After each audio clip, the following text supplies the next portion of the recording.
Hi, everybody.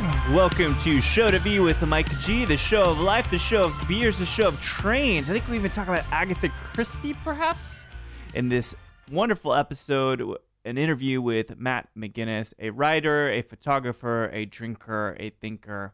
Lots of cool things. I first met Matt probably about 2-3 years ago now. He was doing a story for Austin Man magazine because I am an Austin man or some derivative thereof. And we got to talking, and we kind of hit it off, and he's an interesting personality. He's a cheeky bastard. You'll catch some of this in the interview. But I think he's really, really passionate about spirits, and he talks a bit about his new, maybe moderately new client with Trudy Oak and the kinds of things that are going on there. And that's actually pretty exciting for those of you who are into Texas craft spirits. But let me not interfere anymore. Welcome, everybody, back from the holiday break, and let's sit back and enjoy my interview with Matt McGinnis.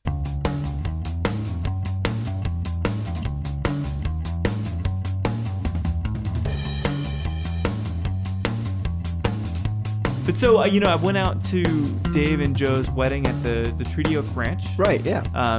Were you out there? I was, yeah. You were? I didn't even run into you. Yeah. It was a brilliant occasion, though. Oh, my gosh, it was great. Wasn't it cool?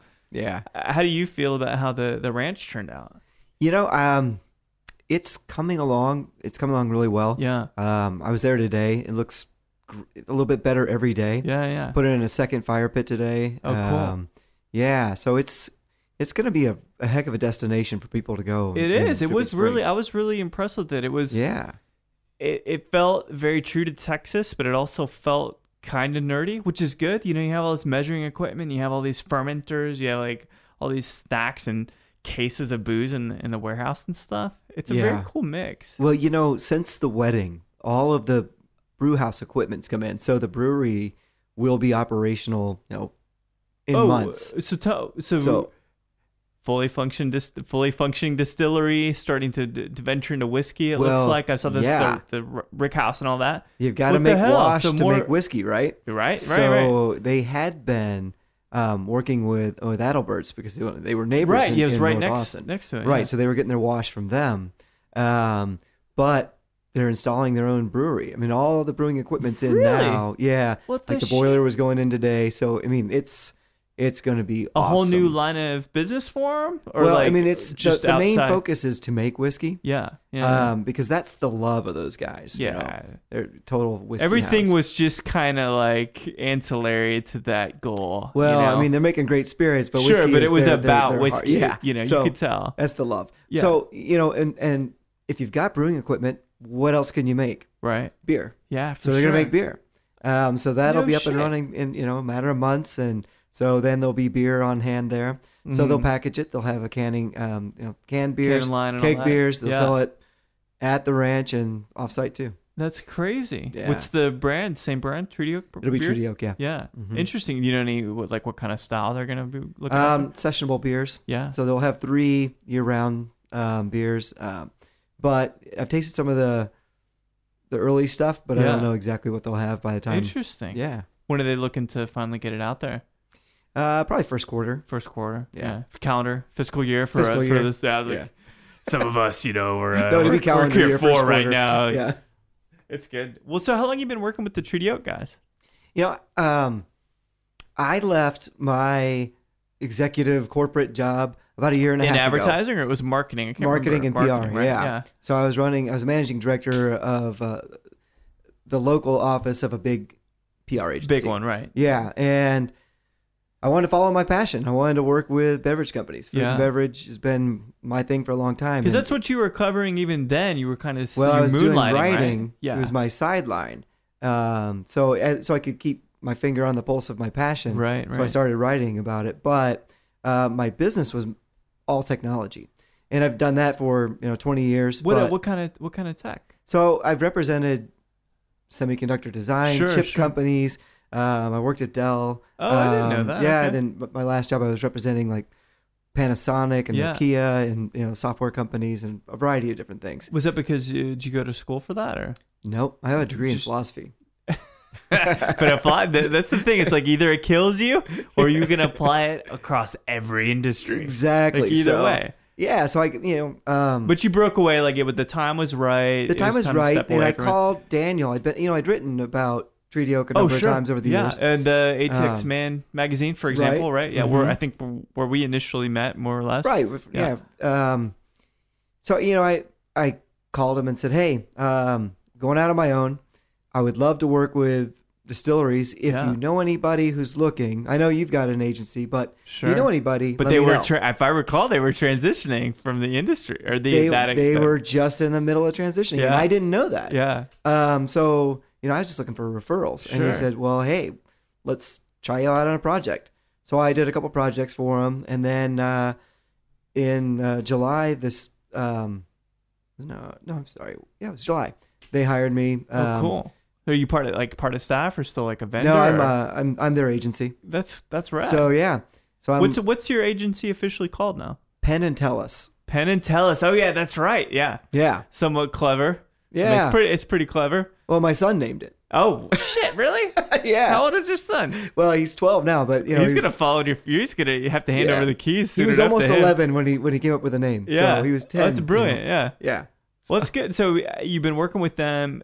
Have you expanded the clientele too beyond? Yeah. So right now I have 3 annual contracts. Yeah. So Treaty Oak, Wedding Oak Winery. Well, okay. In San Saba. Yeah. So I'm keeping the oak thing going. Yeah, might as well. Shit, you brought some bourbon. I mean, let's just keep it going. And then I'm working with the company that owns Uncle Billy's Brewery. Oh, Otis? It's Rick Angle. Okay. Yeah, and I'm thinking of US ABGB. Yeah. Sorry. Yeah. Yeah, no. Different. Yeah. And Little Woodrow's bars cool. Ski Shores. Very Cafe. cool. Yeah, so those are my full-on clients, and then I do a lot of project work for tech companies, energy companies. Still doing other tech. Wineries, yeah. Do you keep them busy? Yeah. Yeah. Yeah, it's not so bad, there's been some months when I've been too busy, and I'm like, if this were all full on, I could hire, but it goes, peaks and valleys. I know it's like it evens out the end. The average at the end of the year is like right in the middle. Like your slow time and your crazy time is all evened out. Yeah, 'cause it's so seasonal. It's crazy. But do you like that shift? Are you glad that you're working for yourself now? Absolutely, it's so different. I don't feel stressed at all. Yeah. But it's a different kind of stress, right? Well, even when I'm really busy, I'm like, this is good stuff. I love it. Yeah. And I really like my clients. I like the work I'm doing. I like the people that I'm working with. For sure. I most of the time work at home. Sometimes I work on site at other people's places, but it's great to be home when my kids get home from school, and I can bet. Like today I took an hour off in the middle of the afternoon to go to Parents' Day at my daughter's gymnastics. Oh, nice. thing. Yeah. So That's I went great. to tumbling stuff. With 2 kids? Yeah. Yeah. Son and a daughter. Son and a daughter. Just Son turned 12, you said? Yeah, and then my daughter's 7. Is he getting difficult? I think I was getting difficult. Not yet. Well, I mean, okay, a little bit, but he's still really sweet. So yeah. If he's that smart at 11 to come up with a nice name and like a punny name, he's a super smart kid. He's gonna be a pain in the ass because he's gonna be real smart. Well, but eventually he'll be back to being a sweet guy. Yes. What is it, like a 3-year period? Yeah, like 3-4 years. Yeah. And then eventually you're like, no, you're cool, Dad. It's cool, man. Yeah. He still thinks I'm cool right now. Oh, that's good. He still wants to hang out with me. That's real good. We play soccer together all the time. No kidding. Yeah. Do you guys watch? I mean, God, it's got to be. I think about this moment, and I don't have any kids, but that bottle, right? So he's 12. I'm not condoning underage drinking at all, but because he's gonna grow up in this culture of appreciation for artisanal shit, right? Like spirits and all that. Isn't it going to be a great day where you guys sit down and you share that really nice glass of whiskey with each other? I'm looking forward to it. Yeah. I have a bottle of his birth year Bordeaux laid cool. back for him and for my daughter. Yeah. So I'm hoping that they want it by the time they're old enough. Yeah. Maybe that's 18, 19, 20, 21. But I don't still, know. That's cool. It's Yeah. So, I didn't quite grow up in that. My parents don't drink. My mom doesn't drink at all, really. Just my dad kids wasn't into it, or yeah, my dad every once in a while would have like a drambuie or a rusty nail, some scotch, so, like a cult classic kind of old school right? cocktail, but he's not like a drinker, right? My mom doesn't drink at all either. Oh, okay, yeah, which so, is the most ironic turn of events in my career to be like, hey, I just made this booze. Do you want to try it? Like, I can't really do it, Yeah. So, but that's cool. Where are your parents from? They're from the Midwest, so they're both sort of Iowa kids. Well, my dad moved around a lot. Yeah. He was a military kid. Yeah. Mm-hmm. So but Midwest in general. And they met at University of Iowa. Oh, cool. So they're Hawkeyes. So they've been together ever since. Yep. That's great. Yeah. It's always nice. Like, I think some people, when they think about like meeting that person and like, oh, I've had this just one stable relationship. We've been together for 30 years, 40 years. Like, it's almost weird how jaded people get about that. They're like, yeah, but what do you know? What do you know about love if you've only been in that one? It's such a weird thing. Like, I go back and I kind of reference Mark Maron a little bit, the WTF podcast, and Jonah Hill's parents are like that. And so you think that Jonah Hill's like this big just showboating celebrity and all this kind of stuff. But like he's raised with these parents that have been together his whole life. They're like high school sweethearts and everything. And he feels like he should be apologetic about it because it's not edgy enough. You know? It's just so weird, isn't it? It's just like it's kind of fortunate, I think. I think so too, yeah. One of the things I've learned from that is that, in a long-term relationship, there's good times, there's bad times. And how you handle the bad times, how you get through that is what's really important. Yeah. Because nobody is going to be blissful every day. You can't. If you are, you're ridiculous. Right. There's or you're drunk all the time. Right. Which is fine. But it's a problem later in life anyway, right? Yeah. So did you grow up in Iowa? Is that kind of where you were raised? I lived in Iowa twice when I was little, but I moved around a lot. Yeah. I lived in 11 different places. No kidding. Some of that on my own volition, some of that because, moving around with my folks. Yeah. Where would you say were like the most formative years for you in high school and such? In high school, I was in West Virginia.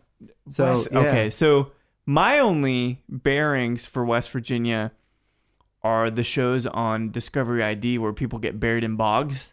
Just get buried in a bog and no one finds them for 5 years because there's no roads running through that area. Is that an apt description of West Virginia? There are areas like that, yeah. So where I lived was on the Ohio and Kentucky border. Mm-hmm. So, kind of an industrial town. And right now it's unfortunately, I just heard a story on the news. It's got a lot of drug problems, meth and heroin because the economy's so bad. But when I lived there, the energy industry was doing well. Metals like and all that were doing 90s? well. Yeah, well, the 80s. 80s, so, okay. it was still doing relatively well. Yeah. So it was a kind of a mixed town where, there were kids in my high school that had Porsches and BMWs. And no shit. But there were also kids who had outhouses and dirt floors. Really? So, there was a lot of disparity. How does that feel? Like, is it kind of confusing and befuddling to have like such a just a difference of people? Like, in the school like that? Was. And there wasn't a high percentage of kids who went out of state for college. Yeah. Those who went to college stayed in state for the most part. Right. But, there was a group of people that left and I left and never really moved back. My parents moved away when I was in college. They moved to Amarillo and they've been there ever since. Oh, cool. Yeah. So, I mean, I got to wonder, what do you do in high school in West Virginia? This is like just a tweet. This is blank is what you do in high school in West Virginia. Like what kinds of things do you do socially there? Man, do you get into trouble just the same as anybody else? My ethos was formed before moving to West Virginia. So I always had a little bit of an edge. But so, I never got into serious trouble, but I always knew how to flirt with trouble. So, yes, but I always wanted flirting to also with disaster, as they say, right? Yeah, but I mean, I was also one of those kids who did really well in school, and I wanted to do well in sports. So, I didn't want to get in trouble. Yeah, I was. What'd you play in high school? Soccer. Oh, okay. And I'm still doing it. Yeah. Oh, that's killer. So, where'd you go from out of high school? Did you really, really want to pursue college education and all that as well? Yeah. So my parents went to University of Iowa, I already said. So they wanted me to go to Big Ten, Yeah, of course. That's what college is all about. That's the experience. The football. Good football, good tailgating, all of it. Yeah. So I thought about Ohio State, and I went there, and oh, cool. Yeah, but I didn't attend, so I didn't go. So, but I went and visited and checked it out. And decided this is not for me. While on that little college tour, we went to a little private school down the road, about an hour from Columbus, called Wittenberg. Okay. And Wittenberg is a Lutheran college, and when I went there, it was about 2,500 students. Yeah. And its sort of claim to fame is that Martin Luther did his 98 Theses at Wittenberg in Germany. Oh, no kidding. Which, yeah, so his writings are actually in the library, in the archives. Are those the ones he pinned to the church door, right? Yeah, right, so that's in Ohio now. Oh my gosh, that's and actually Hamlet, the fictitious character, went there too. Really? So yeah. Not in Ohio, but in Germany. But it was sister school. Yeah. Are there like original relics and artifacts that they kind of picked up and moved over to Ohio? Absolutely, yeah. It's cool. Why Ohio, man? Because Ohio's just a badass state. Yeah, sure it is. My brother was born in Columbus. I lived in Ohio. I lived in Columbus for a while in the mid '80s. Yeah. Now, my impression of it wasn't as apparently as wonderful as yours, but it was. I was just back in May, and Columbus is now it's cool, right? It's super cool. Yeah, it's really got some distilleries and good stuff going on. It's that bands tour Columbus before they all tour Cleveland now. Yeah, it's interesting shift, and like that give it 15 years. That's the kind of things that can change in it. Yeah. So what were you studying in Columbus? At Wittenberg, you said philosophy, right? Philosophy, yeah. So with like being a Lutheran college, was it kind of philosophy rooted in some kind of Christian fundamentals, or just there was more a open lot than of that? religion there? So I have a minor in religion, but it wasn't. I took classes in everything. It wasn't just Christianity. Yeah, secular. Yeah. So like I had this one Catholic priest teaching sort of world religions. Wow, and he was the coolest dude. He was obviously not Lutheran. Right. But he taught us all kinds of different religions way beyond Christianity. And it was awesome. I took a class on Judaism and antiquity and all kinds of That's brilliant stuff. that they're kind of like, here's the buffet of religions, man. Dig in and kind of learn about all of them. Yeah. So did you do the standard 4-year thing, or did you get into some trouble and take 6-8 years? Like I did it in 3.5. Oh, that's you're one of those great students, are you? Well, I had this. My parents helped me out a lot when I was a kid. Yeah. Like they got me into all kinds of academic things, and so I had an accelerated academic stuff going on. So you popped through it. Well, yeah, and so they sent me to college early. So while I was in high school, I would take half a day to go to college. No shit. Yeah, Marshall University in Huntington, West Virginia. Is it hard to do that? Because it's a totally different group of people. What was crazy is I went with this other kid, and we tried to play it cool. Yeah. And well, you're like, I'm cool. But we didn't want anyone to know we were in high school, right? Yeah. And so our first semester there, we're taking some classes, and one day we had to wear our soccer jerseys because we ran out of time to change, and we had to get there. We're like, God, what do we do? We don't have time to change. Yeah. Which I don't know why we didn't, but we didn't. And so people are like, why are you wearing high school soccer jerseys? Kids, right? Like, well, did someone like actually come up to you and say, yeah, because we worked out in the gym there. Yeah. And like we worked out with the college football players. Right. And we helped them study. They helped us work out. Like they were twice our size. Like I weighed 135 at tops. Yeah. And so they're like a good 280. Yeah, they're 280, and they're bench pressing a cow. Yeah. And so I helped them study. They helped me work out. It was great. That's pretty good. And then they found out I was in high school, and they're like, "What?" Oh shit! And then the ladies find out, and they're like, "Oh no." But then second semester, I'm like, okay, different classes. No one's gonna know. Yeah. We're not playing this right, season. Like you're fully in it, right? Right. Yeah. And so I walk in first day, and there's this dude that I went to middle school and high school with. And because I was always accelerated, I was always in his classes, even though he's older than me. Okay. I walk in, and this guy, Scott's like, no, this cannot happen. Does he keep feeling like... you're following me? Because, you're a constant shadow of like how much of a slacker he playing is. Up a year, right, in school. God, so did he kick your ass at some point? He tells everybody that I'm in high school. Oh. So I was busted right away. Dude. Yeah. That's it. I still dated some college girls. It was cool. I was gonna say, like, there's got to be some sordid tales, because they're like, you're smart. You could probably talk your way through a situation. Yeah. I'm pretty sure you could talk your way through a situation. You can't tell on this, but I'm super handsome too. Sure. Oh yeah, of course. Right. I can hardly keep my eyes open. They're burning with all of the handsomeness that's exuding from this microphone. Yeah. But it's good. But I imagine it was quite a formative time socially. Yeah. To be younger, like a little bit ahead of the curve. How was the college experience for you? Not like academically, but how was it socially? It was great because, okay, this is late 80s, mid to late 80s.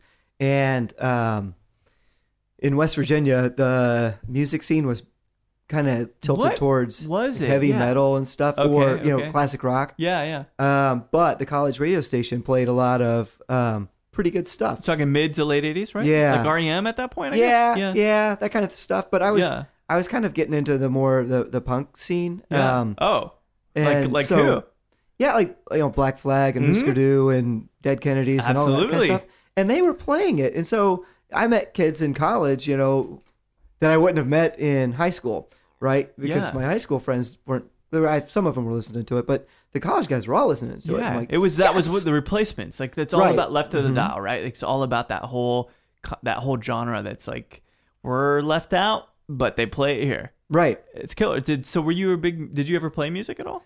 No. Well, I mean, I've tried a little bit, but I've never gotten the hang of it. Not successfully. So. Yeah. No. You got by on your looks, not your playing. Yeah. I love music, but I've never really learned to play. Yeah. That's killer. So did you found kind of a nice niche group of people kind of into rock and all these kinds of things? Yeah. Like what was appealing about it to you? It wasn't boring. Yeah. It's pure new, energy. Fresh. Yeah. The energy. Yeah. I remember, when it really happened was I was going on this church retreat, and it must have been like 8th or 9th grade. No, I was actually a Methodist. Oh, okay. And I had my Walkman on. I was listening to like Judas Priest or Black Sabbath or something like that. Sure, right. Metal stuff. Yeah. And this kid opens my Walkman and pulls it out and put in, I don't know, I think it was Black Flag. Yeah. Oh shit. And he slipped it in. Yeah. He goes, listen to this. And that was it. And then it changed it. That changed it completely, but I didn't know how to access that music for a few more years until I figured out, the college station played all that. So, man, it's got to be like an eye-opening experience. Did you have this amazing renaissance then, getting out of the house, getting exposed to all this stuff that you have like total access to? Yeah. Did you go off the deep end at all with it? No. You seem like you're probably smart enough to like make sure you get done with 3.5 years. I never went off the deep end on stuff. I always wanted to get the good grades and do my stuff. Yeah. Well, so where'd you end up then after Columbus?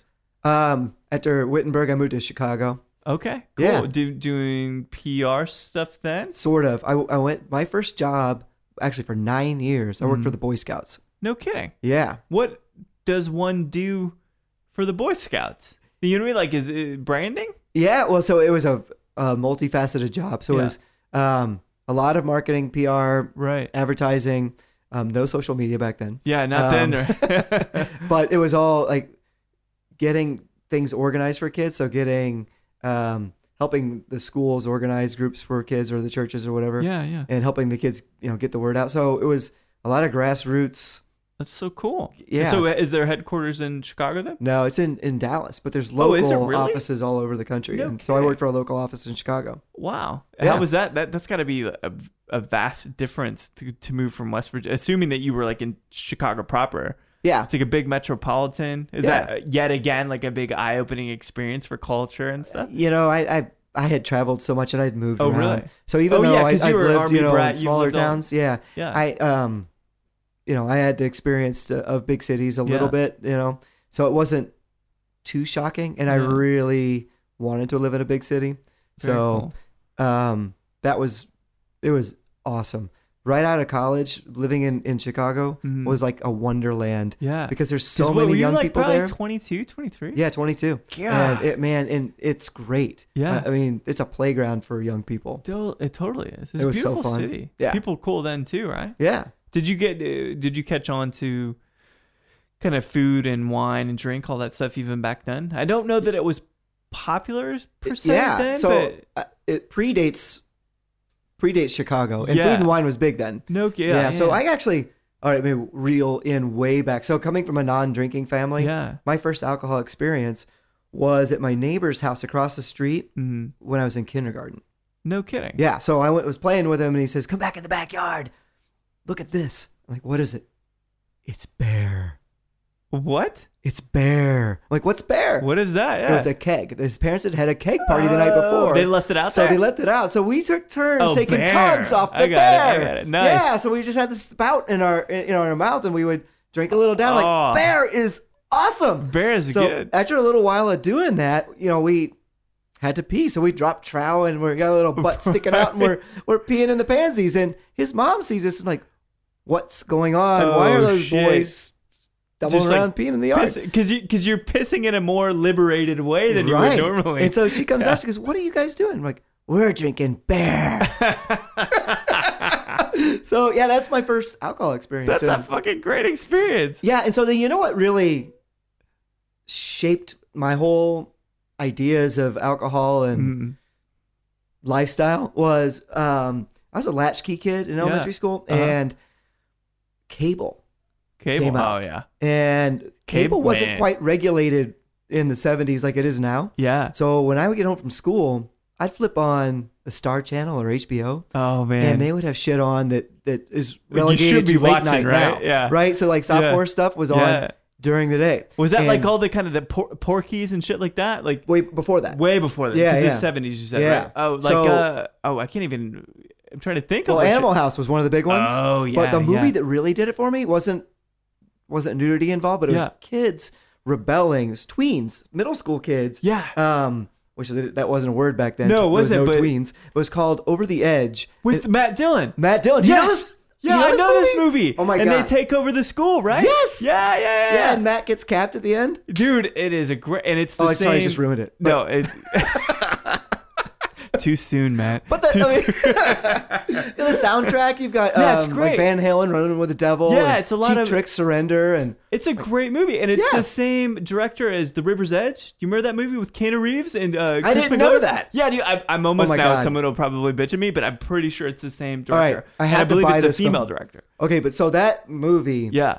It's a great movie. I'm in like 4th or 5th grade when that came out. Yeah. And that changed me forever. I was already in the Kiss Army. Right. So I already got that going on.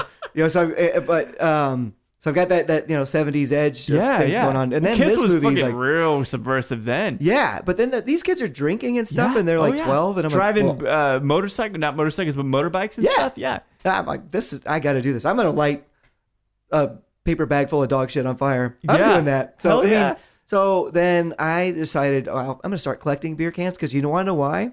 Beer cans are cool, but I can go down to the local specialty beer store and buy beer legit because the guy's going to say, "Oh, you're a beer can collector? Here's some really cool stuff from Brazil. Here's some stuff you need from England." How old were you then? Like 11, dude, 10, but 11. Since you're a hobbyist, they're like, dude, I get it. Yeah. You're a so they would sell me singles. And I would take them home and puncture them at the bottom with a church key. Yeah. And drain them out the bottom. So you couldn't tell it was open. Right.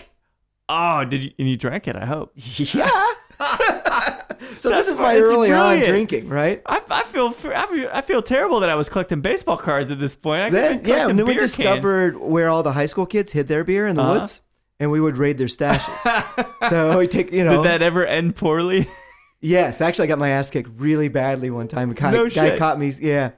So it's like some high school dude caught you. Yeah, he caught me. He had Pearl beer. Pearl. Yeah, this that's was not worth stealing, man. But I got my ass kicked for that. But no kidding. Yeah. That's a brilliant It's a brilliant foray into brewing. Now fast forward to where I got my taste for good stuff. Yeah. In college, I dated this girl who won a legs pantyhose contest. I remember Are legs still around? The little legs eggs. Yeah, the legs eggs. Yeah. Yeah. So she wins this all expense paid trip to Europe. Oh, wow. First class flights, stay in grand hotels, and ride on the Orient Express. Oh, Jesus. And so it's the Venice and Plon line, which went from Venice to Paris to London. And not the one that goes, to Istanbul. Right. So we do this, and wait, so she is she like, hey, you should come with me? Yeah. Oh, did she pay for it? Yeah, well, I mean, it's all expense paid. But for two people? Yeah. Oh, that's brilliant. Oh man, it was awesome. So I don't know anything about good wine at all. Yeah. In fact, I wasn't. I'm a kid from West Virginia. I mean, even though I'm going to a kind of a snooty private school, I wasn't a snooty kid. So I mean, I actually had to borrow dress shoes to go on this train because the Orient Express is very. Is it really cheap. fancy? Yeah. Is it still around? Yeah, I mean, back then. Okay. This is 89. Yeah. It was like $1,500 a day. Jesus, that's insane. Yeah. Even now, that's insane. Yeah. Is it? What are the cabins like in there? Oh my God, they're beautiful. They're opulent. They're so beautiful. Yeah. That's crazy. But so we're going through the Swiss Alps one night and we're drinking vintage Krug Rosé. Okay. And I take a sip of this with my 6-course dinner or whatever. Right. Like, this is first course. With your leg model girlfriend. Mm-hmm. Mm-hmm. I'm not envying you at all. Yeah, she was hot. She was super hot. And I'm drinking Krug Rosé with her going through the Swiss Alps. Right. Like, what is this? This is insane. And then we had some first growth. We had some Lafite. And I'm like, what is going on? And I had no idea that wine could be so good. Yeah. And so we had very good wine and spirits while we were there. Yeah. And people were introducing us to stuff. Have this brandy, have this cognac. Sure. Have this, Especially on that train, man. Yeah. But you had access to whatever you wanted. It was amazing. And so returned from that and fast forward another year, we had broken up, as people in college do. This is 89, and so you out of college at this point? I was in college. I was 19. Oh, cool. Oh, yeah. Jesus. 19 and I was 19 and drinking the good stuff. Man, you peaked early, didn't you? Right. Well, then I started dating this other girl whose father was a serious wine collector. And he had this enormous wine cellar, like bigger than my current house, like enormous. Wow. And it was cut into a cliff. Okay. So it was all temperature controlled, and he made his own barcode system, and so he knew how to rotate his stock and everything. Oh, wow. And it was amazing. And after I graduated, he actually would have me drive cases out to him from Chicago because it was cheaper for me to buy it in Chicago than to get in Connecticut. Oh, Connecticut. Just the taxes alone would be thousands of bucks. Kidding. So he had stuff like hand lettered labels on stuff, and he introduced me to all kinds of our opening wine, before we got into the good stuff, would be like Chateauneuf du Pape. Wow. Yep. And then we would go higher end. Then you would go better. And so, so he taught me, later in college and then after college about really good wine. That's killer. Yeah. And so then when I moved to Chicago, I actually took a night job doing wine sales so I could kind of afford and have the access to better wine. And stuff and or being in grocery stores or what? No, it was one of those telesales jobs. It was Jesus. Horrible. Terrible. But the advantages to it were could drink all the wine I wanted. Yeah, you have to know what it tastes like, It was really good. Yeah. Yeah, and then knowledge. They had to learn about it to sell it. So that's not a bad gig. Yeah, so I did that for a little while, not terribly long. Yeah.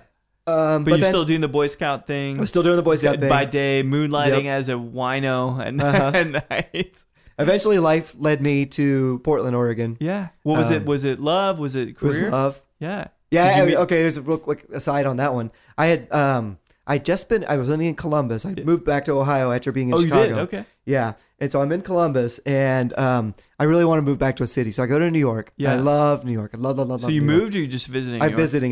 But I'm on a job hunt. I will go for 3 weeks during the summer. Gotcha. I'm staying with my best friend, who was the best man at my wedding, and vice versa. Cool. We were childhood friends. Yeah. Drinking buddies. Wait, is that the beer guy? Will you drop trout with? No, different. Would have been perfect, right? But high school buddies. We so I'm hanging with him, staying with him. Yeah. I've got a couple ex-girlfriends who live in New York. I've got, all kinds of friends who live there. You have a trail of dead behind you. Yeah, like definitely. attractive leg models and guys that, man. And I'm already starting to envy you. My Auburn cheerleader girlfriend had moved to New York, so yeah. Oh my gosh. But so I gotta go there. I gotta move, right? Yeah. So I'm doing interviews. I think I'm gonna be here. I'm moving to New York. Like, yeah, you gotta I'm pretty close. I'm closing in. Sure. So I go home to Columbus, and still working for the Boy Scouts, and I go to the ad agency because we're working on this new campaign, and like the day after I get back from New York, and this new girl is assigned to my account. I have a new art director. Okay. Like,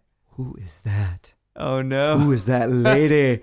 And I tell my buddy when we leave, my coworker, I'm like, I'm going out with her. Yeah. That girl is hot. And so I do my best to woo her, and it takes forever. She has no interest in me. Art directors, man. Right. She's got a boyfriend, and la. But so we're talking one time over lunch when we're just professionally hanging, and I say, so do you love Ohio? Is this where you want to be? Mm-hmm. She says, no, I've always wanted to move either to Colorado or the West Coast. Really? And I said, oh yeah, me too. Did you mean that though? Did you actually mean that? Because you're like, I want to go to New York. Be like, you're really my dream girl. Let's go to Portland. Like West Coast? Yeah, me too. I've always wanted to live on the West Coast. And so, after a few months of me like sending her gifts and trying to get her to go out with me, she eventually she's still in a says, boyfriend, right? Yeah. So how did that? Please tell me how that worked out. Like, did you charm your way into wedging that relationship? Absolutely. Yeah. I would send her all kinds of little gifts. Yeah. All the time. Like one of them was a pound of coffee from a local roaster. It was called Love Potion Number 9. Like, oh, nice. Here you go. But hey, can you drop some of that off later? Right. So eventually she's like, okay, I'll go out with you. And God, that's brilliant. Yeah, and she says, okay, well, we can't date until after we're done with this project because it would be conflict of interest, right? Yeah. So I said, all right, after this project, you're off the account. You're done. Yeah. So that ends on a Friday. Saturday morning, I show up at her place at 5 a.m. 5 a.m. Yeah, I'm like, hey, you said we could date today. Let's not waste time. No better time than the present. So I brought like grocery bags full of like breakfast foods and like Ella Fitzgerald CDs and stuff like that. And, you're just trying to champagne. You're charming your way through that shit. So so now we actually start dating. And I'm like, okay, well, I got to figure out this West Coast thing. So I start calling people I know. Some of my buddies from Chicago had moved out, and so I call this guy. I'm like, hey, you know anybody who's hiring? He says, I'll hire you. Come out. So I've never been to Oregon. I fly out to Portland. Yeah. I interview. I get the job. And so I go back to Columbus. I'm like, hey, so I got the job in Oregon. Oh, no. You want to move with me? And she's like, what? Oh, no. So we actually had talked about getting engaged. And so we actually really did get engaged. I surprised her. Yeah. And then we moved. No kidding. So from our first date was February 12th. Uh-huh. We got engaged on April 12th and we moved in May. Oh, that's crazy. Yeah. And that's great. That's storybook shit. Yeah. And then we got married in October in a winery in the vineyards in California. Because her parents lived in California at the time. Oh, cool. Is that why she wanted to head back to the West Coast? Yeah. Well, family and stuff, or just Colorado, the draw of the mountains, and West Coast, the mountains and the ocean and all that. Totally beautiful. And being close to her parents was a draw. Yeah. So and, that's amazing. So how long were you in Portland? 4 years. 4 years. Yeah. So I worked at a winery there. You worked at a winery there? Yeah, I worked at Argyle, which is a fantastic place. Yeah. What'd you do over there? I was a tasting room schlep. Oh, geez. But so I met the winemaker, the guy at the time who was the president, who's since moved on and started his own place. Mm-hmm. He was the founder of Argyle. Okay. This guy named Rollin Souls, who is from Texas. No kidding. Yeah, he's an Aggie. He went to A&M, and then he went to UC Davis, and then he went to France and studied in Champagne, and he wanted to start a sparkling wine house. So he went to Oregon, where Chardonnay and Pinot Noir, two main grapes in Champagne. Is it what is the valley up there?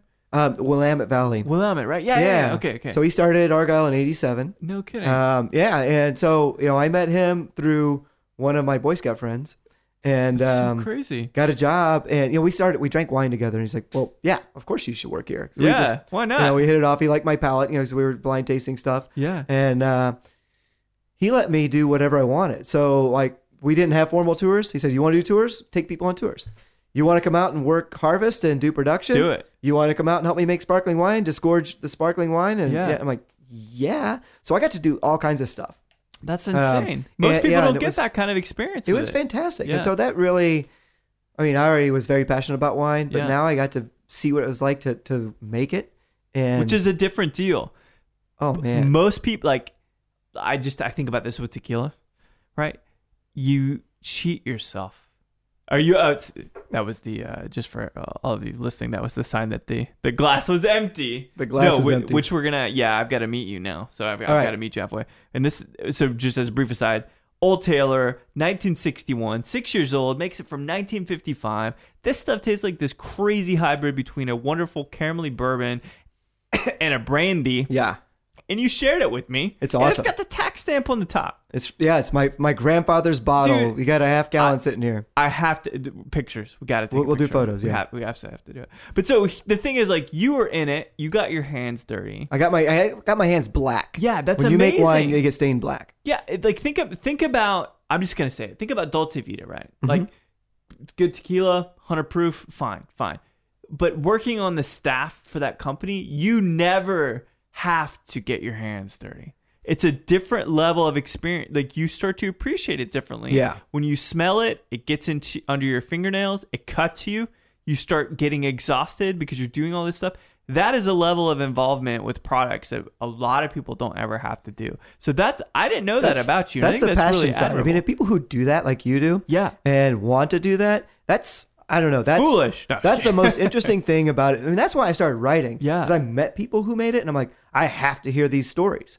And I started my blog almost 6 years ago because of that. Because I met people who made it, and that was their life's passion, and that's what they did for a living. And I'm like, oh my God, that's so cool. I have to talk to you. It's always a cool conversation. Yeah. It's always different. Like, you got a lot of people up in Dallas, like quote unquote distilleries and stuff. And there's this whole bottled by thing. And then there's a produced thing, but it's not distilled. So, like, a brief question then about that, because you certainly know the up and coming people that are making products, making wine, making spirits and all that. How do you feel about what is the quote unquote craft movement now? Is it like the tech? I mean, I'm going to lead the question a little bit, but is it like the tech market in the early 2000s where everybody was doing something, but then it just burst because nobody was doing anything? The tech market burst, but it boomed again. It did, sure. And it's still booming. Took a little while, but you're right. Yeah, and so if it's like that, great. Yeah. But if you think about like craft beer, it's been booming since the late 80s. Sure, sure. Sierra Nevada, burn, Anchor Steam, right. my first, local craft beers in the 80s that just were like, wow, this is really good. And so I think if it follows those lines, great. I mean, because it was slow to take off, but it's really booming now. But if you think about like fine wine, that ebbs and flows to a degree, but it's always a strong market around the world. Yeah. And people love quality stuff where they can say, all right, I can relate to the person who made it, which wine's all about. And beer has gotten that way, and spirits getting that way, in a lot of ways is, I think it's sustainable because you tap into that desire to know something about the production of it. Yeah. Now it gets a little obscured with, like you're saying, the people bottled by. Right. It's a weird thing to me. Yeah. Because it's kind of like you're not doing it, but you're trying to come off as you're doing it. Right. And it's okay if you don't do something. Right. Like, I've got no problem with that. But I talked to someone who is a brand owner at one point, and he offers a tequila. Right. It's made from David Suro, and Simbra Azul makes the tequila. So I'm just trying to narrow it down so maybe people can figure out who it is, right? But people are like, oh, but is it an Austin tequila? And it's like, you realize there is not an Austin tequila. That's right. That's not how it works. So it's just this weird kind of reclamation and kind of misappropriation of the terms. You brought up Dolce Vita, so sure. We'll use them as an example. Yeah. I don't know those guys very well. Yeah, so me either. I don't know how. I just know the product. But I assume, I think the product's delicious. Yeah, but, it's good. I assume they go down to the distillery fairly regularly. Sure. Yeah. So while they're not making it, they've got some oversight and some say and some direction. There is a separation from actually being there and smelling the fumes and it's a little different. Doing the heads and tails yourself, but you think there's still I'm not discrediting it necessarily. I think that you're right. There is probably a level of involvement there, but there's just that one step deeper, right? Yeah. And you know that. Oh yeah. And there's that one just kind of delving into it just a little bit further, and that's what makes the difference to me. That's why mezcal is such a thing. Yeah. Because people are there, they're getting their hands dirty. It smells a certain way. They're getting hot, they're sweating, and like all these kinds of things. And I think that almost you cheat yourself if you don't make yourself go through that. Even if you're a rebottler, right? And you're buying a bunch of whiskey from Heaven Hill, let's say.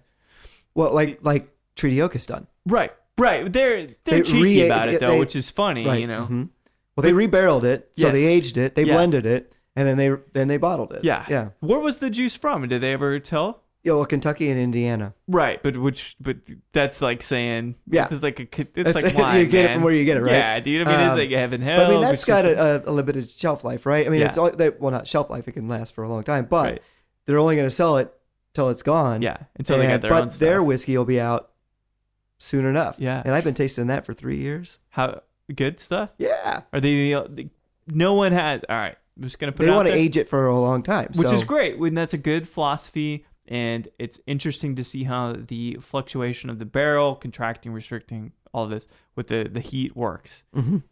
People have done it in Texas. Mm-hmm. And I've talked to, I love bourbon. And we'll break into this bottle in a second. But no one in Texas has done it amazingly.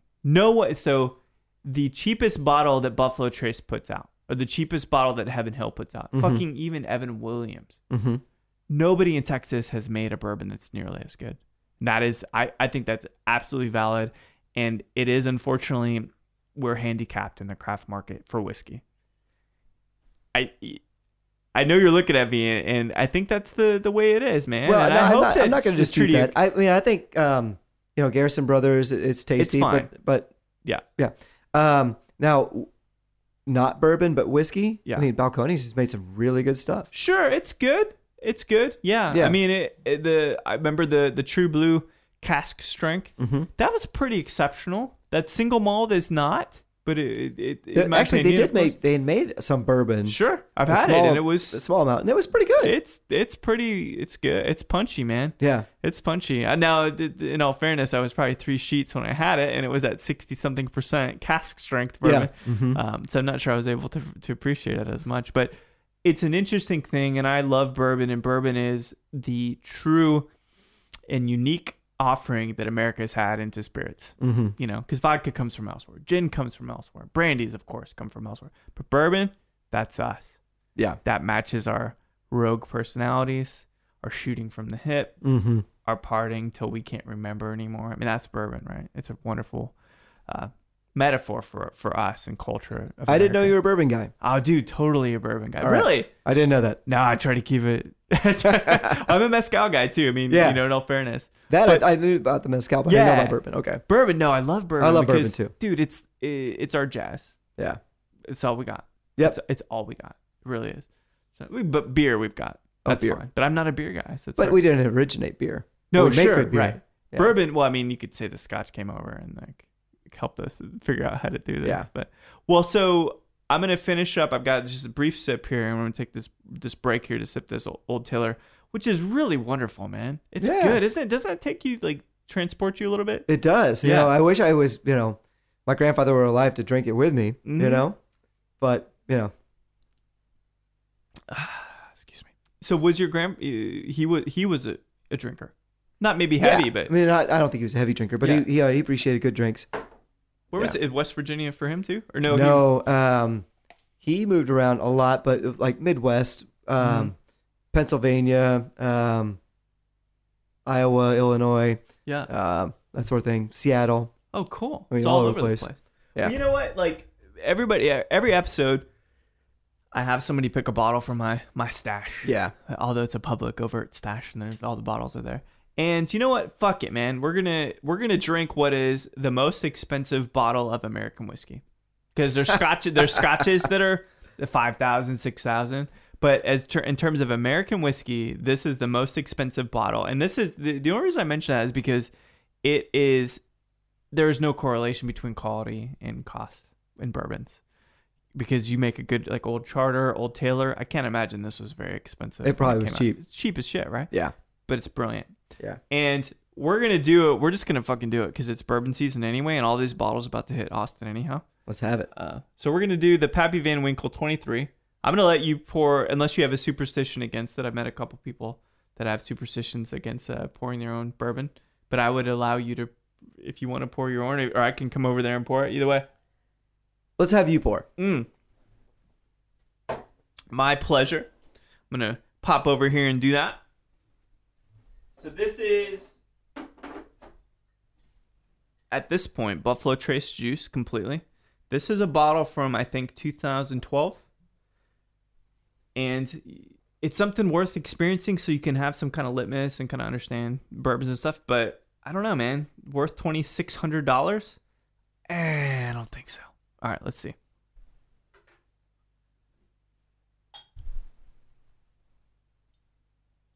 There we go. For you. Thank you. Absolutely. My pleasure. And for me, I'm just trying to create a drama here for people that are listening and they're like, wait, they're gonna do this?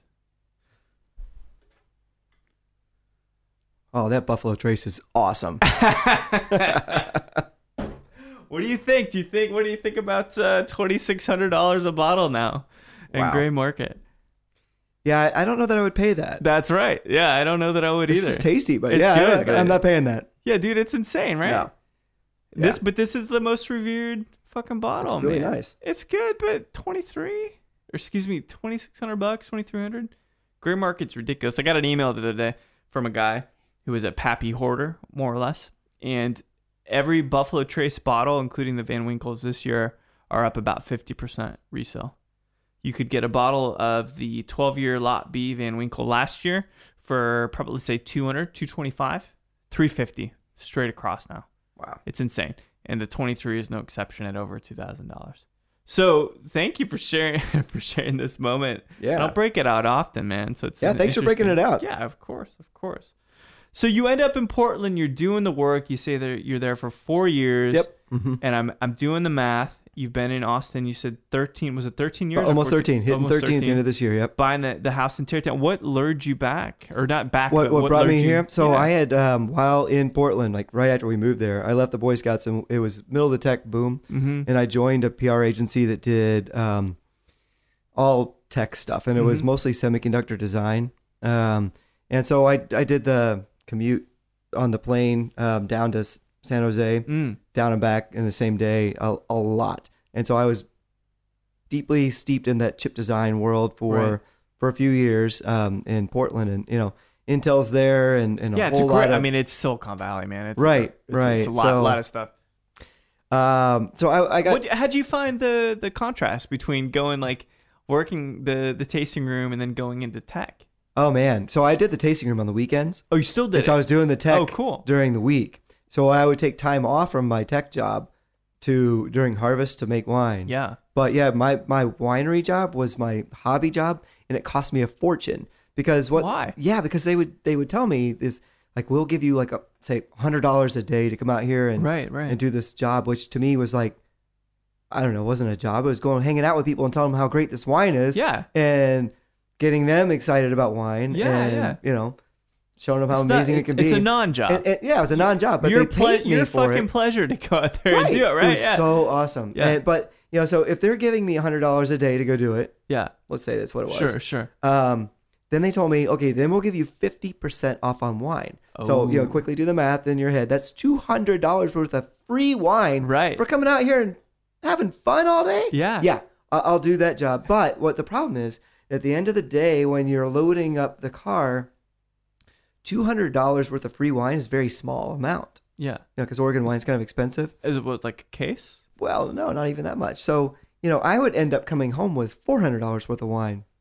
Oh. So it cost me a lot to work there. Yeah. It's not that it cost you a lot, but it's like the temptation itself cost you a lot. Oh my God. Yeah. But I ended up with a lot of good wine. And I still get, to this day, 13 years since I moved here. Yeah. I still get wine from them on a regular basis. I just got 3 bottles from them today. Oh, that's killer. Yeah, so I have a ton of Argyle at my house. I can't imagine. What's your collection look like now? It's pretty good. A lot of my collection of Argyle is pretty good. Good. My collection in general is okay. It's all right. Yeah. So you're going back and forth to San Jose, you say? So I got really deep in the tech stuff. And so the agency I worked for there was pretty small, and it was one of those places where I could tell the writing was on the wall that it wasn't going to be booming for long. And so I started looking for another job, and I got a job offer from one of the biggest independent agencies in the world. Oh, killer. It happened to be at the time headquartered in Portland. And I'm like, sweet, I'm going to go to work for them. Perfect. Yeah. And during the interview process, it was obvious I really liked them. They really liked me. It was a great fit. in about third or fourth interview in, after a few weeks, Mm-hmm. they say, you know what? We love you. We love you to go to Austin, Texas to do semiconductor work for AMD. Oh, man. And I'm like, wait a minute. I thought this was a job here for Microsoft in Portland. Right. And I'm like, no, but you got all this semiconductor background and we don't have anybody with that skill set. We need you in Austin. Yeah. Like, but that's in Texas. Fucking Texas. And, my parents have been in Amarillo since late 80s. Which is good. That's a good thing. At least you're closer to them, right? Right. Yeah. But that's like my perception of Texas is which Amarillo. is a terrible place. And, and it smells like feedlots. It's terrible. Feedlot means cow shit, right? Yeah, so, for sure. I don't know if I want to go to Texas. Portland's pretty damn good. It smells all right here. I can deal with this. I've got great friends and...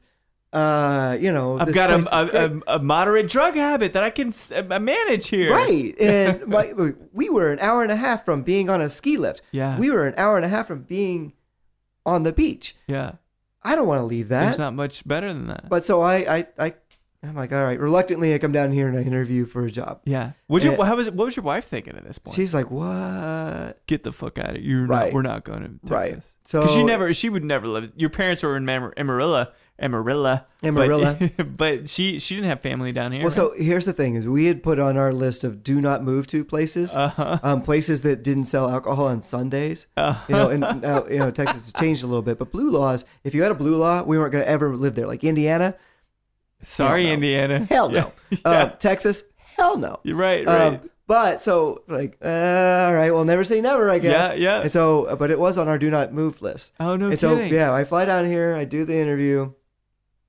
I'm like, wow, Austin's kind of cool. It's not so bad, yeah. And so I go back and I tell her about it, and she's like, "Are you sure? Are you sure it's not a shitty place?" I bring her down, and we poke around a little bit. Yeah. And she likes it, and I like it. And I'm like, okay, well, this is a good career move too. So I take the job, and we move here. Killer. And I'm pretty sure that my son was conceived right after the interview process. Really? Because was it stressful time? And you're like, by the time we moved there. Oh, so, man. In Oregon, in Portland, they've got that big billboard in Portland that says "Made in Oregon." My son should have that T-shirt, right? So, but born in Texas, so he's a native, but made in Oregon. Made in Oregon, right? Yeah. But so when we moved here, she continued to work for the agency that she worked for in Portland for 6 months until the day before the baby was born. Oh, man. Yeah. That's trooper. Yeah. She's a trooper. Yeah. So you look back now, it's just like, it's been Austin. It's a good phase.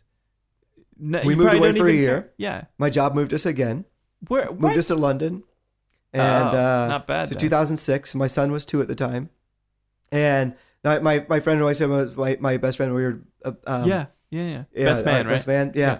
He was in London too. No kidding. So he's lived in my neighborhood. Some Where were you college living in friends London? in Chelsea. Oh, nice. Yeah, and some college friends lived there. I had met some people, some Brits at a wedding in New York that lived close enough by, and my office was super cool, like 70 really fun people, and so we loved it, and had an opportunity to extend the stay. It was supposed to be 3 months, and we extended, and then my boss quit. Oh, and they're like, guess what? You have to come home now. Oh, I'm like, no. We love London. We just London's brilliant. And we're and so fish and chips all the time. Yeah, it's so good. So no, we had to come back to Austin, and I was so bummed. And this is 2006, and I'm like, man, I'm gonna hate it. I don't want to go back there now. After we've lived here in this one of the most cosmopolitan cities in the world. Sure. I hear 8 different languages just walking to work in the morning. Right. How could I go back to Texas? One language. Right. And a drawl. 2. They're Spanish. Well, that's true. Yes, that's true. Yeah. And we get on the plane the next morning, and for whatever reason, we get bumped up to business class, and I'm sitting there all hangdog, like I'm going to cry, and order a bunch of champagne right off the bat before we get out, before we take off, because you got to, wash the pain away. And right. My wife looks at me and says, "You don't live in London anymore. You live in Texas. You're going to buck up. You're going to land in Austin. You're going to embrace it. You're going to love it. And we're going to live there." I'm like, and if you don't, I'm like, you're right. That's our home. That's where our house is that we just rented out while we were gone. Yeah. That's where our friends are. You're right. And so we get home, and our friends had the yard done by some professional service. They stocked our house with groceries. Oh, that's They've amazing. got like a lake day planned for us the next day. Yeah. And I'm like, oh man, I've forgotten how nice Texans are. Fucking Austin, specifically, yeah. I know. And so like, okay, well, I'm not looking back. London was great, but man, now Austin's I'm looking forward to it. And now I never want to move. That's incredible. Man, I don't know. I just got back from London on Monday. Country in the West Coast. I'm like, oh, I could, maybe after retirement move back here, but yeah. No New York for me, but London, it's pretty good. London is ridiculous. It's pretty Love good. London. Yeah. It's really, really good. So you came back, you're doing semiconductor work, you're in tech, but at what point you're like, I got to do this myself. I can't keep working. What was it? Was it a dramatic thing, or was it just? No, you know what? It was kind of eased into it. So when I left that agency and I went to work for Dell, and I was in a marketing job there doing product marketing for servers and sure networking, like real exciting stuff. Super exciting stuff. I mean, in all honesty, I loved Dell in so many ways because the people there was a lot of great people. Yeah. But it wasn't that exciting like what I was doing.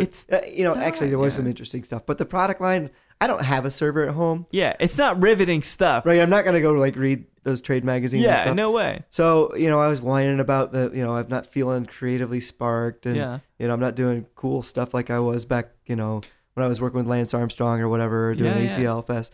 And my wife's like, well, then do something else after work. Yeah.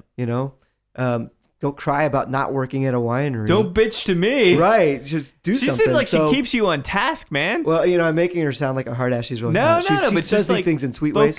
But she is. She's good for me. But anyway, so I've said, well, I'll start a blog. So I started writing, What Are You Drinking? Yeah. And actually my first blog post, I was trying to think, what do I write about? What do I do? How do I get started? What do you write about? And so my first blog post, my buddy came over and his wife had started drinking Bud Light Lime. And so she brings a six-pack. The great hope of Texas. Yeah, she brings a six-pack of Bud Light Lime to my house. Oh, shit. And she knows. I mean, I met this couple. Yeah. When I first moved here, I met them in a wine club, a wine tasting, drinking, education club. Right. And so she knows. I mean, she knows her shit, right? She knows her shit. She knows I know my shit, and she brings Bud Light Lime to my house. Is it just a joke? Likes it. It doesn't taste bad, but it doesn't taste good. Well, it's refreshing, and it she is likes good. it. It's a good inspiration for writing. So my buddy doesn't really like it. Yeah. But he goes, all right, let's taste it. And I go, okay, I have LaCroix lime, flavored sparkling water in the garage. Let's grab one of those. Let's grab a Bud Light Lime and do a taste test. And that was my first blog post. No kidding. In 2010. How was that received? I think like my buddy and I read it. Yeah. It was factors of two. Like but I started writing a lot. I mean, when I first started my blog, I was doing like a story a day for a month. Yeah. And then, over time I slowed down to like once a week. Right. And now I'm trying to keep the once a week pace, but sometimes I don't. Yeah. But coming up on 6 years. That's crazy. It's a long time. But that's a long time. About 4.5 years ago. That predates most of the cocktail stuff here. Yeah. I mean, the cocktail stuff was just bubbling up. Yeah. Yeah. The beer scene was starting to pick up. Right. So, I mean, I kind of evolved with the scene. Yeah. I got a little more serious about my writing. I got a little more serious about the subject matter. I mean, I always loved beer, wine, cocktails, spirits. But I started getting into it more. And so, I wanted to tell people stories, but I figured they have to take me seriously. Yeah. So I studied and got my certified sommelier. I noticed this. And I also got my certified specialist of wine thing. Now I'm studying for my certified specialist of spirits. Right. Taking that exam this month. Hey, we'll study, man. Yeah.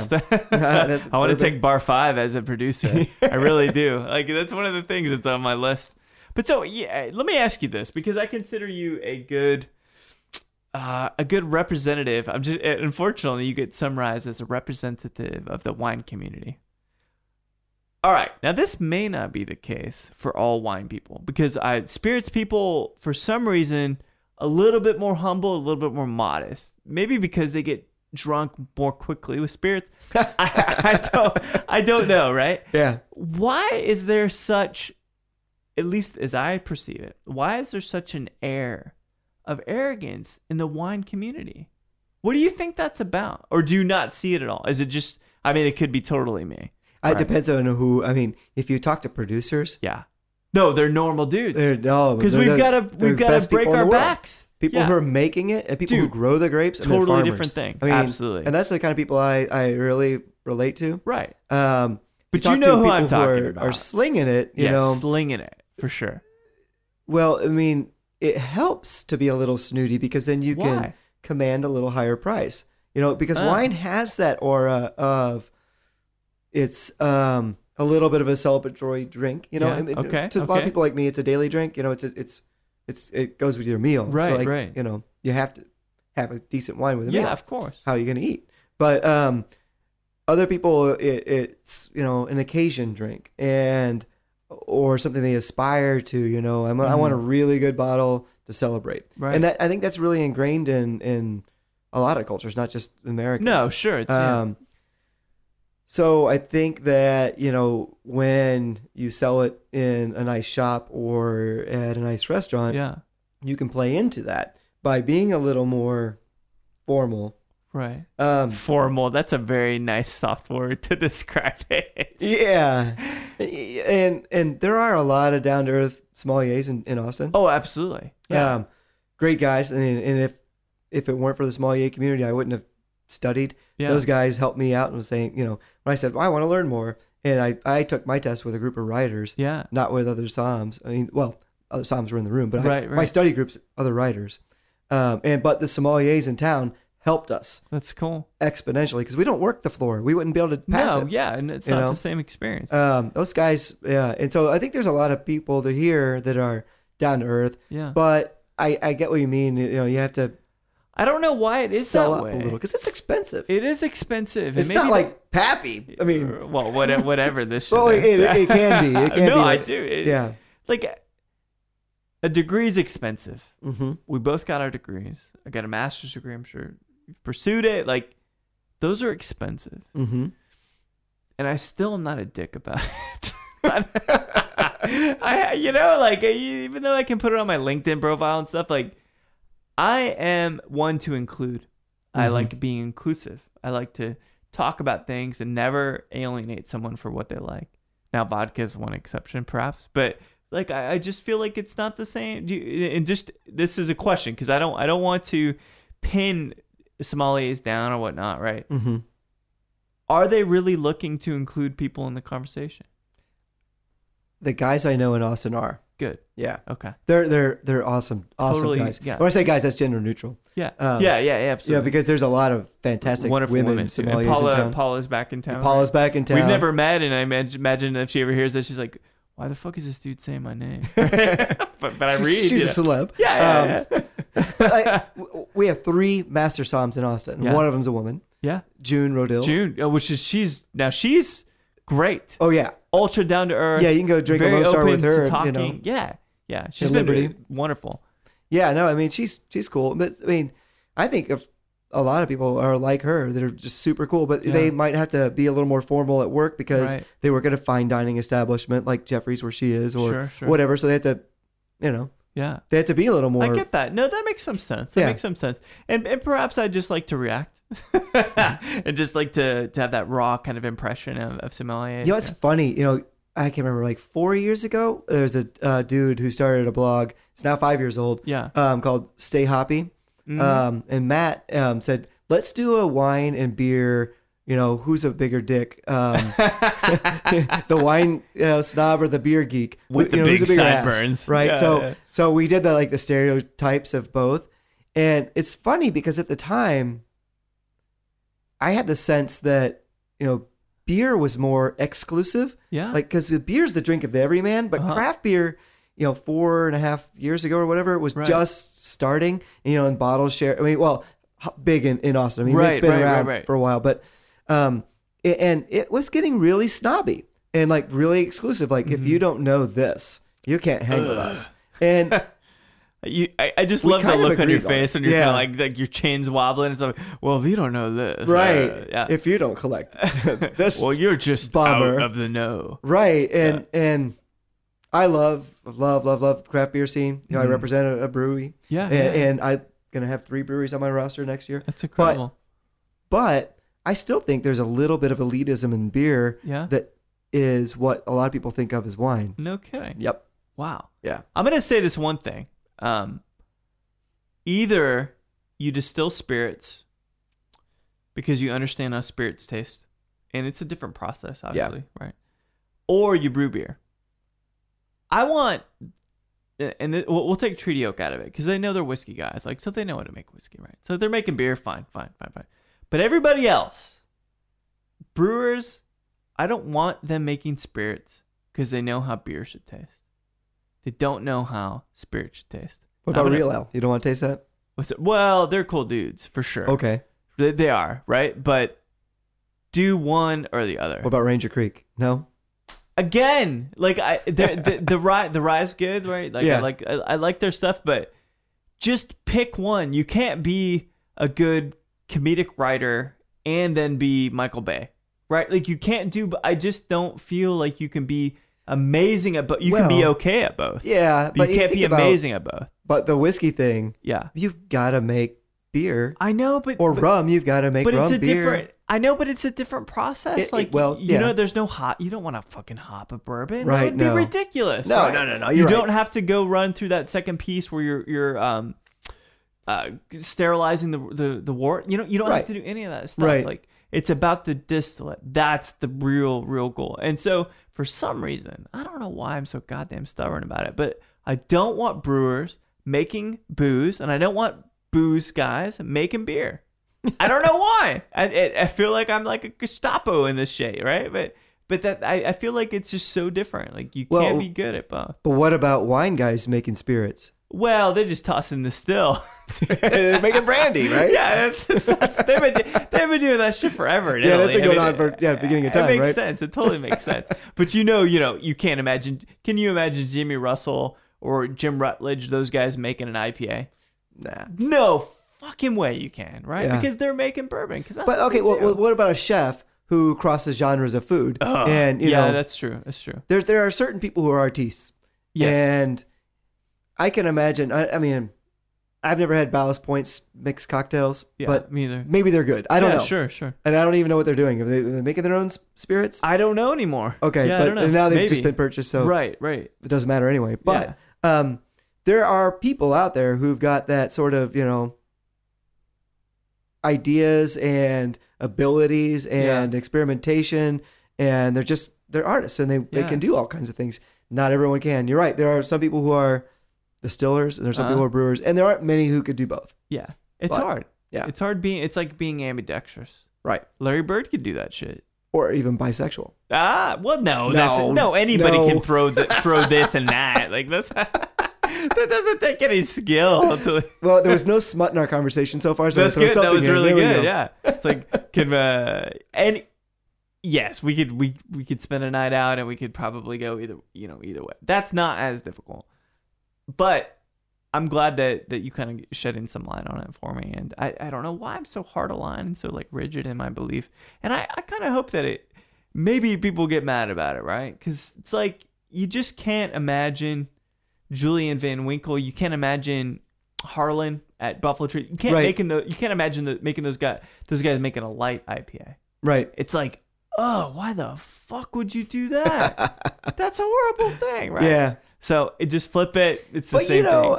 It's funny. Like, I can't believe wineries don't make beer because all winemakers drink beer. Right. Yeah, that's a good point. Yeah. Yeah. And why wouldn't they want to make their own? Yeah. I mean, it is a totally different thing. It is, but it's like I can't imagine a winemaker not drinking beer. So why wouldn't they make it? Right. Just tell them to make some brandies. Yeah, we're totally good. We're totally good. Yeah. So, well, it's good, man. It's been good chatting with you, and I love to hear about your escapades, if you will, in your youth, and it's always been good to hear what you've had to say in your blog, and the stuff that you're covering it's important. And I can't wait to see what you keep doing with it. And I hope that we can talk about more things, and I can work on some more stuff, and we can keep drinking. So thanks so much for joining me, Matt. Cool, Mike. I really appreciate it. Thank you. Cheers.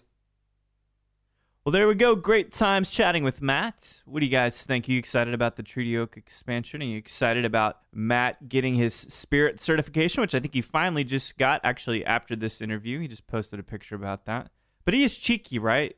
It seems like he might get into trouble a little bit. Light some firecrackers here and there. A little rambunctious gentleman, I would say. And I really am thankful, Matt. Thanks for so much for sharing the Old Tailor from 1962, 1963. Wonderful bourbon, and honestly, there's not anything that tastes the same as bourbon from that era. So there we have it, another edition of Show de Vie with Mike G. Thanks so much for listening, and no matter what, remember to keep dancing.